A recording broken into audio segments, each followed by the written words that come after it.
అమరావతిలో భూమి లేని పేదల పింఛన్లపై ప్రభుత్వం కీలక నిర్ణయం తీసుకుంది. 4929 మంది పింఛన్లు పునరుద్ధరించింది. మరింత సమాచారం మా ప్రతినిధి చంద్రశేఖర్ అడిగి తెలుసుకుందాం. చంద్రశేఖర్, అమరావతిలో భూమి లేని పేదల పింఛన్లకు సంబంధించి ప్రభుత్వం ఎలాంటి నిర్ణయం తీసుకుంది?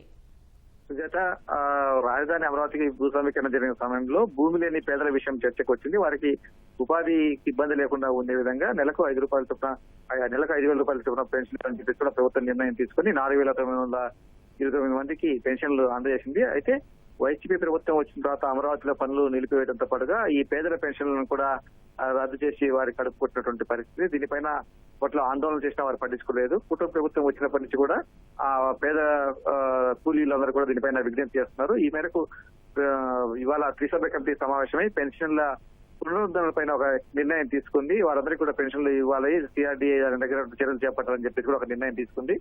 ఆ త్రిసభ్య కమిటీ నిర్ణయం మేరకు సిఆర్డీఏ కమిషనర్ కన్నబాబు పునరుద్ధరణ పైన చర్యలు చేపట్టారు.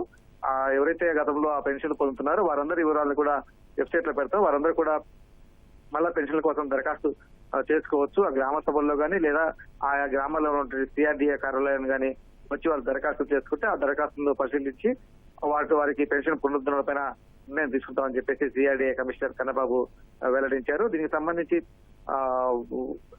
గతంలో పొందుతున్నటువంటి వాళ్ళు కొంతమంది మరణించి కూడా ఉండవచ్చు. అలా కాకుండా ఇప్పుడు ఎవరైతే ఉన్నారో వారందరికీ కూడా పెన్షన్లన్నీ కూడా పునరుద్ధరించే దిశగా కూడా ప్రభుత్వం చర్యలు చేపట్టింది.